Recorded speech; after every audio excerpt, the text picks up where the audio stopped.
Hi there, my name is Courtney Kaufman, and today I'm going to be sharing my Module 5 digital mini project, which is my digital resources analysis presentation.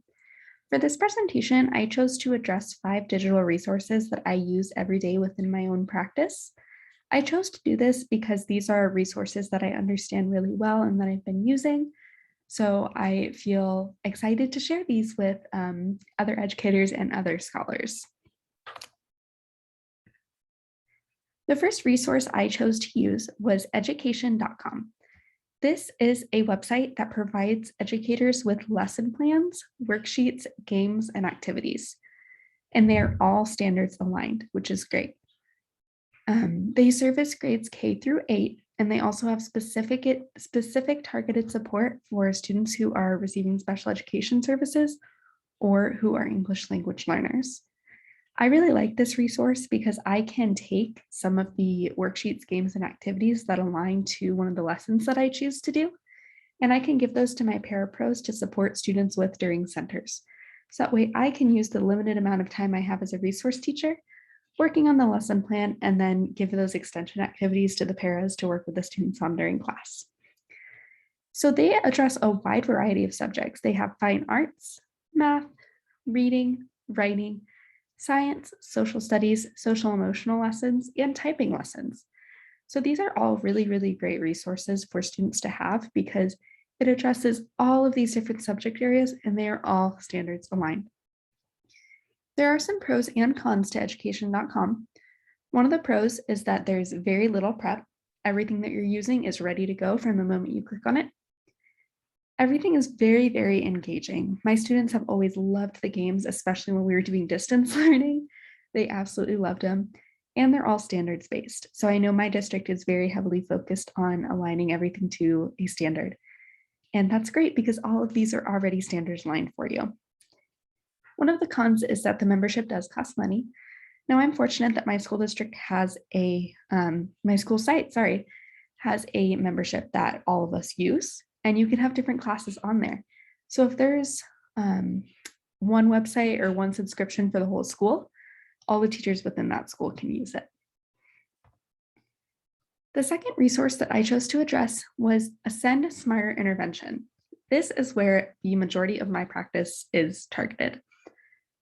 Ascend is a reading and writing intervention, and the website contains the actual intervention program, which has 10 different levels, each with 16 lessons. And so that we really understand the scope of how much material this is, it usually takes me about 2.5 weeks to get through one lesson. So that is a lot of resources to have 16 lessons per level and then 10 different levels. So there's a lot there. For each lesson, there's also games and extension activities, and each of these extension activities get updated monthly. So there are always at least 5 new extension activities every month, but the other ones are always archived, so that way you can still have access to them. There's also a lot of progress monitoring resources. There's data sheets that go along with each lesson, as well as a baseline, a midpoint, and an end assessment for each level. Once you do those assessments, there's a way to put your data into a spreadsheet that is provided from Ascend on their website, and it allows you to track and graph the data. So there's a lot of pros to Ascend. I absolutely love this program. It is very all-encompassing, very engaging, and it is data supported, which is huge on my campus. We are very focused on using data-driven practices. One of the cons is that the subscription does cost money, and not all of the components on the website have a digital counterpart. So what I mean by that is the teacher would access the material digitally, and then they would print it for the student. There are some features that do have a digital component that you can load onto a student's Chromebook or iPad, but not all of them have that component. The third resource that I chose to use was BrainPop Junior. This is a resource that was being used when I was in school, and so it's super fun to be able to use it now with my second graders. There are videos, games, and quizzes about all kinds of varieties of topics.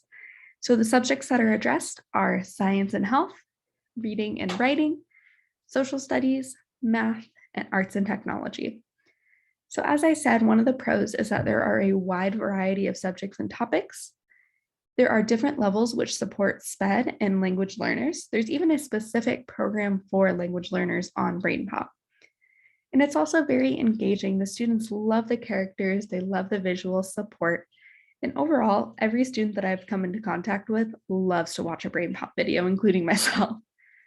One of the cons is that the subscription does cost money, but like we were talking about with education.com, if you can have one for the whole school, then that would work for BrainPop as well. The fourth resource that I chose to use was Books. Books is a collection of storybooks that are brought to life on screen. So there are thousands of books. It is free for educators as long as you use your district email that you can show that you're an educator.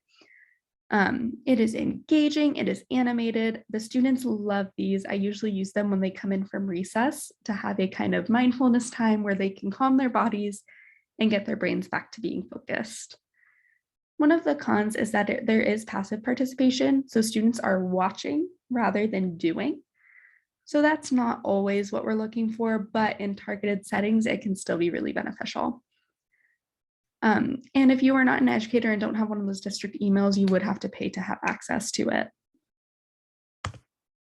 The last resource I chose to address is Schoology. This is an online platform for student learning. It was used by my district during the pandemic. It's very similar to Canvas, so it is my district's version of Canvas. One of the pros is that it's very easily negotiated. We wanted to make sure of that for our younger students.